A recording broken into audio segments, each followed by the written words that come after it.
Hello and welcome to Diversity, a show brought to you by the East Hampton Anti-Bias Task Force. Every show we try to bring to you a new guest who is part of the local community, and yet he or she kind of surprises you because they might have a different background than other people. Today, the guest is someone I've known for a while. Sherona, please introduce yourself and especially your last name. It's impossible to pronounce. Well, so my name is Sherona Varulkar Kelley. Okay, and what is the origin of your name? My last name is actually Indian. And of course, my other last name is Irish, as you can see. And what about your first name? My first name is Jewish. Is Jewish. Okay. Well, a nice, interesting mix. So you were born in India, right? Yes. You were born in Mumbai or in Bombay? Mumbai or Bombay. It would depends on which language you speak in. I come from a time where we still called it Bombay, but if you spoke in Marathi, you would say Mumbai. And Marathi is My the first language that is spoken in Mumbai. In So you Mumbai. don't speak Hindi? Yes, we speak Hindi. Most of us speak Hindi because it's the national language. Uh-huh. But Marathi is the regional language of the state of Maharashtra, where Bombay is in, Mumbai is. So most of us we speak Marathi.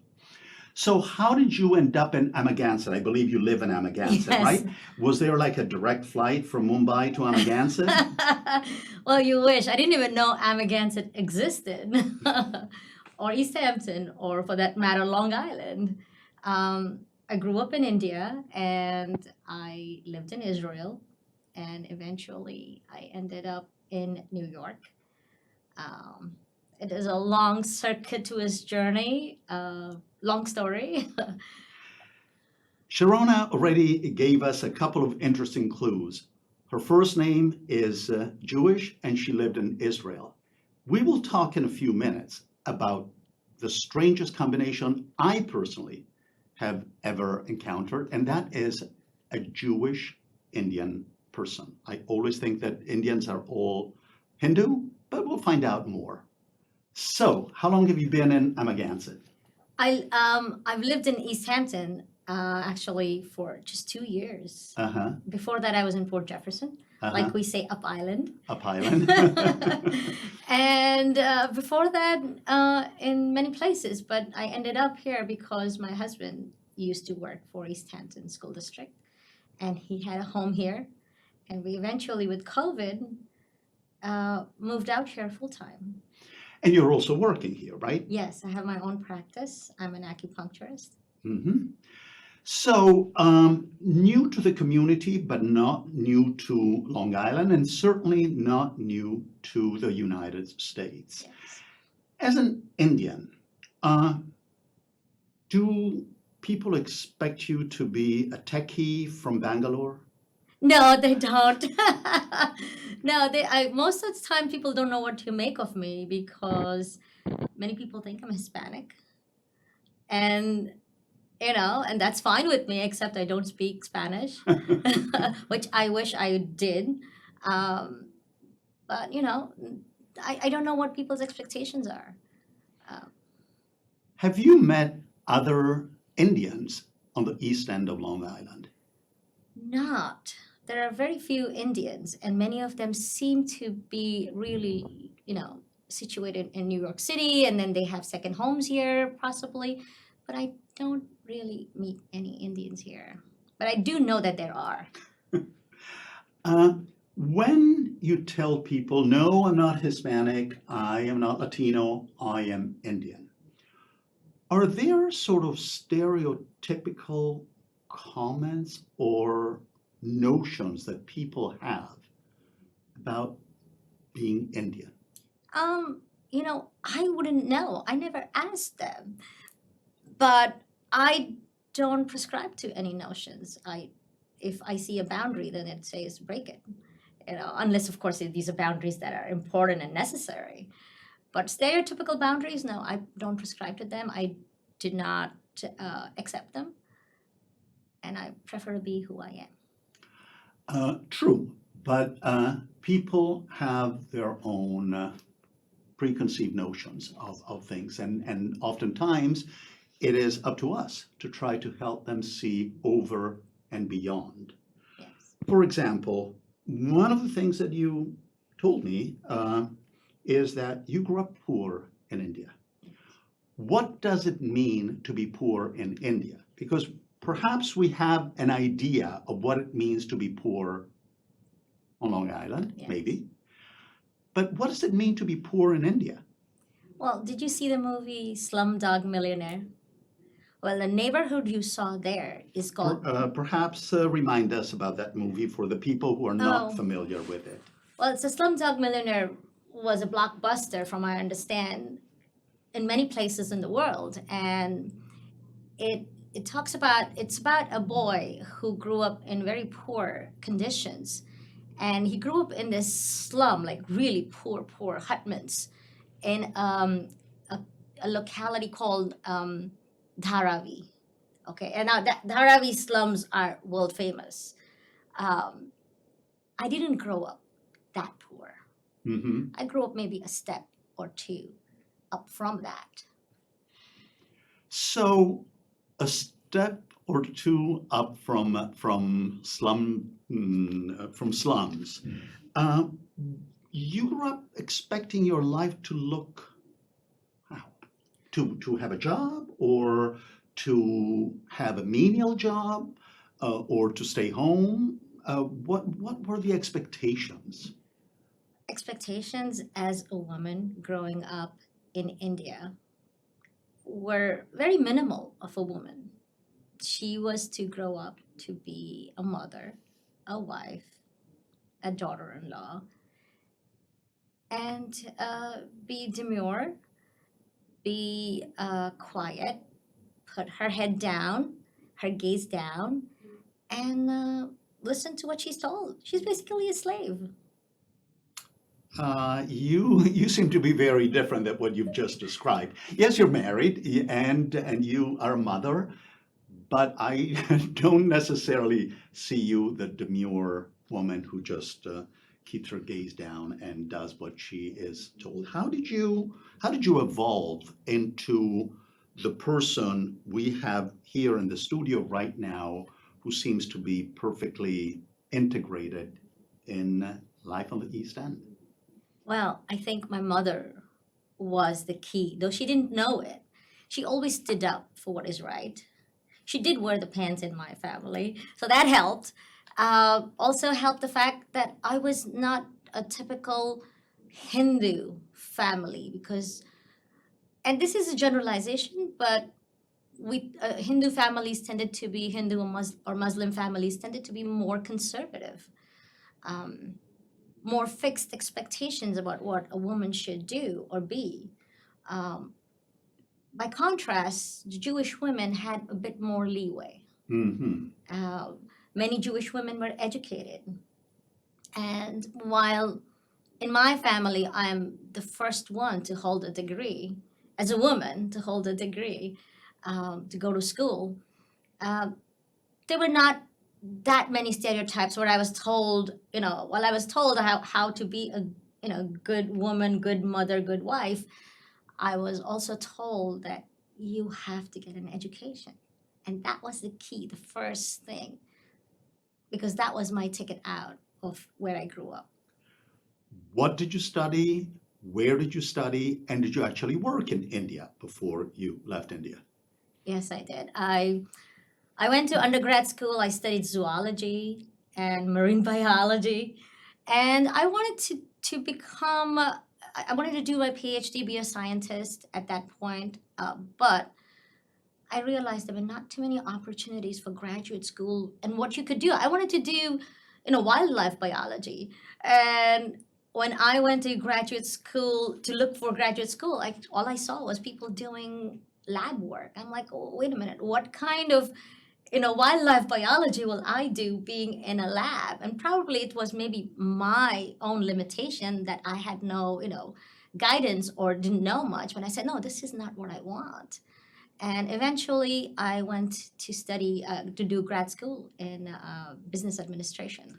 But Sherona, help us understand something. You said you grew up poor, and yet the kind of education you're talking about, I think that our viewers, they listen to this and they go, how could she be poor and have access to such extensive education?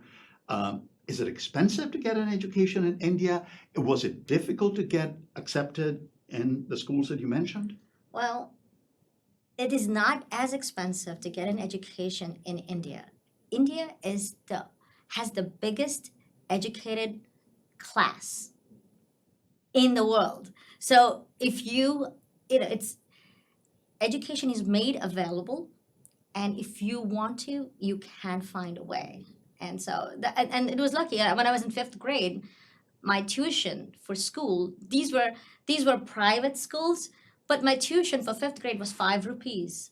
And how much is 5 rupees? And it is 65 rupees that last I knew for $1. 5 rupees a month. And was that hard for my parents? Not that hard, but not that easy either. Every penny was accounted for where I came from. So, for example, I wanted to go to convent schools because convent schools had sports. Girls got more exposure in doing a lot of things, a lot of extracurricular activities that my school didn't have. Maybe they were more expensive, I have no idea, but I didn't have that opportunity. But convent school, Catholic? Yes. So you wanted to make things even more complicated Yes. for me. It's like, how do I introduce this person who is Indian, but she is Jewish, but she went to Catholic school? Thank you that you didn't go to Catholic school. But speaking of Jewish, again, I didn't really know that there was a Jewish population in India, but I looked it up. 79.8% of the population is Hindu. 14.2% Muslim. Christians, Sikhs, Buddhists, and Jains, thank you, are 6%. Jewish, 0.2%. Talk of a minority. But, it's interesting because I found online a very interesting video that was produced by Al Jazeera, but I found it on YouTube, and I'd love for you to watch that video. It's only like a minute and a half, but maybe they can roll the video because it gives us a little bit of information about Jews of India, specifically Jews in Mumbai. So and they also show like beautiful buildings. There is like a beautiful synagogue in Mumbai. I don't know if you There are are 7 familiar. synagogues in Mumbai alone. Oh, okay. Including one near the slums? There are slums everywhere in India, in Mumbai. So I wouldn't know. Not the Dharavi slum. Dharavi slum, actually, I live pretty close to it, but not in it. And did you used to go to synagogue? Yes, we did. We were observant Jews, and we kept kosher, we kept the Shabbat. We were a bit more flexible because we lived in a country where, Sunday was off, and Saturdays were too, but we were not religious. We were conservative Jews. Yeah. I hope that they are going to roll the video. Any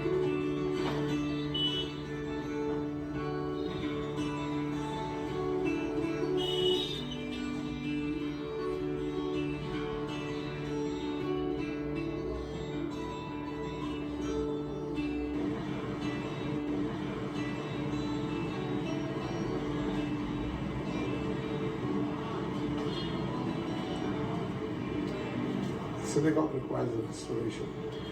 The architecture, the flooring, and all parts of the heritage structure The Knesset Eliyahu Synagogue is one of the most historic synagogues in Bombay and definitely in India. It has some of the finest stained glass in its great hall, and architecturally it does stand out like a little gem.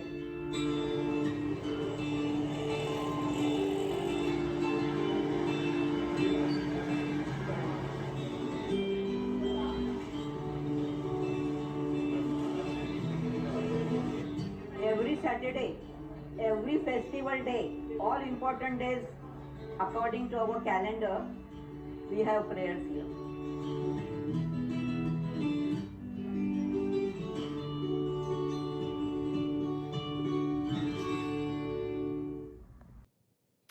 Thank you. Did you recognize any of the places that? Grace, the last one is a Bethel synagogue. It's a very, very famous synagogue for Uh-huh. whole of the Jewish community. It is considered, people from all over the world, all Indian Jews often go there to pray if Mhm. they have something they want to accomplish. So they go there, and then from there they go to a place close by. It's a big rock, and it has some marks on it, and we say that that's the mark of the hoof of a horse, and that horse was on the chariot of Eliyahu Hanavi, or Prophet Elijah. So this is the Indian Jewish community is very connected with the whole the Prophet Elijah, and it's a central figure for us, the Indian Jews. So that's the place he ascended to heaven from. Very interesting. But again, 0.2%. So you were Not even a talking a minority. minority. Not even. What was it like to be Jewish in India? Was it in any ways like weird for you? It's like, who am I? Well, there was no anti-Semitism in Mhm. India, and because of that, we grew up identifying not only as Indians but also as Jews, because the Jewish community is very close knit, and they kept their customs. We're one of the oldest Jewish communities in diaspora, so we say that we come from more than 2,000 years ago.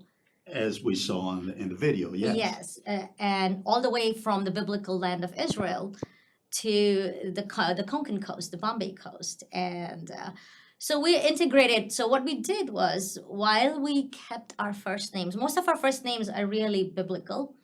Now things have changed a bit, with modernity, and the last names are actually Indian last names, but most of them belong to the places we lived in. So my last name is Varulkar. The Kar part means where I came from, Kar. Uh-huh. And Varul is a village in around Mumbai. So there are people who are called Penkar. They came from a village of Pain. Very interesting. Would you say that your strongest identity is Indian or Jewish? That's a hard question. I think both. I cannot separate one from the other. Well, then let me ask you, you have a 12-year-old boy? Girl. 12-year-old girl. What is her identity? Is she more Indian or more Jewish? Was she born in this country? Yes, she was born here.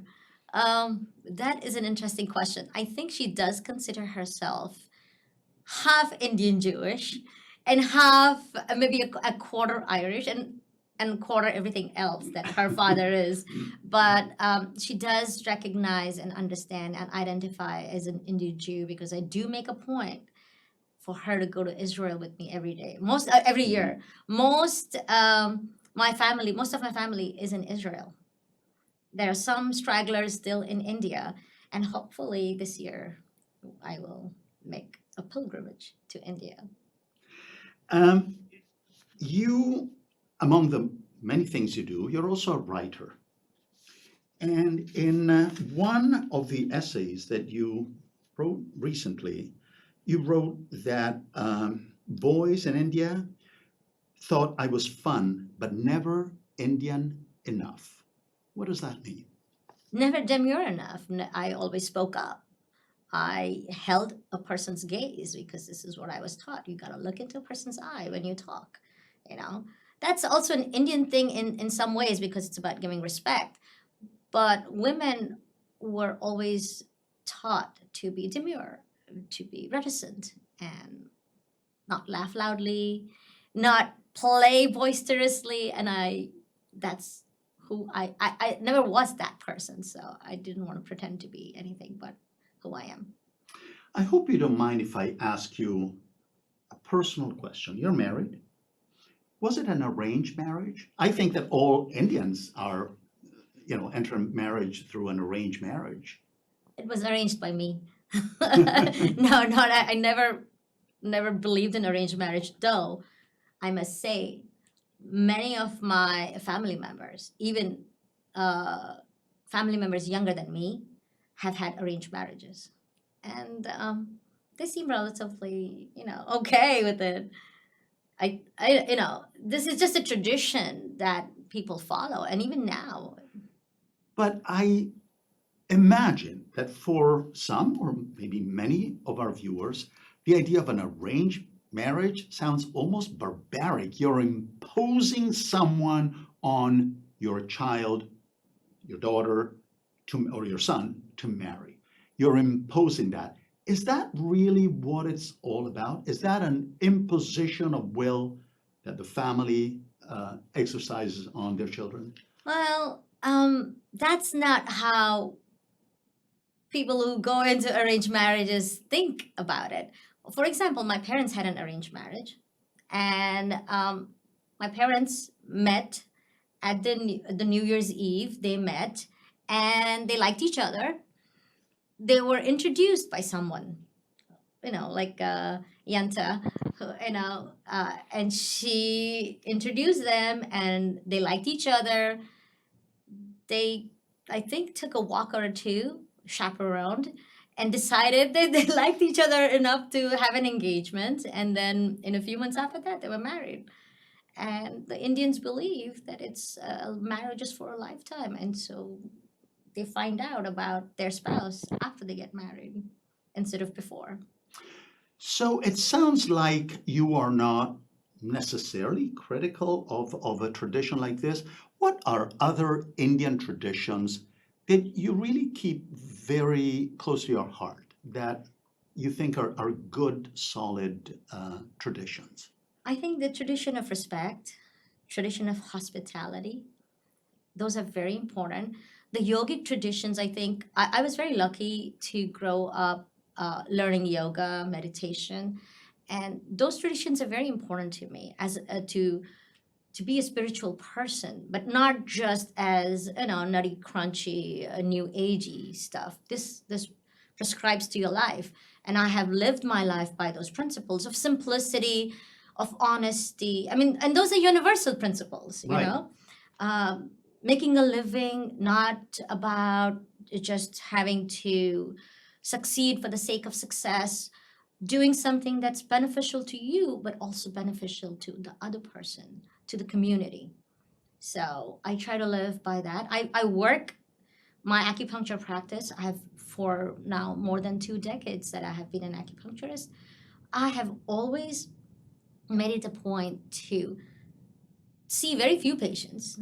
So when I make a living, but also then have time to be in the community, to be with family. So it's about balance. How did you get into acupuncture? Well, in 92, I went to Israel. But before I did, I went for my first Vipassana meditation. I don't know if you've heard of it. This is the meditation technique that Buddha taught. Buddha, this is how he became realized. And I went for my first meditation. It's a 10-day silent retreat. And now these retreats are available everywhere, and they're free of charge. And I went for my first one. And then I realized that I had to really live by who I am, who I feel I am. And that was what led me to acupuncture, because it uses my heart and my head, and it uses it's about healing. It's about self-reflection, self-healing, self-help, and then to help the community. I really originally wanted to be an artist. And I was told, well, what are you gonna, how are you gonna make a living? And I had no answer. I was poor, and I said, well, I have no idea. And then it took me to many different things to eventually becoming an acupuncturist, where I realized it's really an art. It's it's love, it's art, it's all the things I believe in and I live by. That's wonderful. Here on the East End, there's a lot of people from all walks in life, and there is a sizable Jewish presence. Do you have a lot of friends among Jewish people in the area? And how do they relate to this odd duckling that you are? Well, for most part, I mean, really, the response has been very positive. There is an interesting mixture of people here, and I have found a common ground with the Hispanic community, with the Jewish community, with just all those transplants that come from New York City or wherever else in the world. So there's definitely a bonding that I felt here more than I ever felt in Port Jefferson, up island. So that's very interesting. In 2 years, I've created a more substantial sense of community here than in 20 years in Port Jefferson, I felt. Wow, that's quite a statement about Yes. the town of East Hampton. How do you explain that? I think because people are not more, they've not just lived locally. They're not necessarily blue collar. Not that there is anything wrong with being blue collar. I grew up, blue collar, but it's just not as provincial. More open-minded. More here. open-minded. I find people more open-minded here, more willing to accept. Though I must tell you, just today somebody said to me, "Oh, I thought you were Jewish because you married somebody Jewish," or I thought you were Jewish because you converted. I'm like, no way. Very interesting point. Sherona, thank you so much for making time for this conversation, the Diversity Show. Again, we appreciate every guest that comes here and brings his or her perspective, and we try to reach out to different people in our community and to show the diversity within our community. Thank you.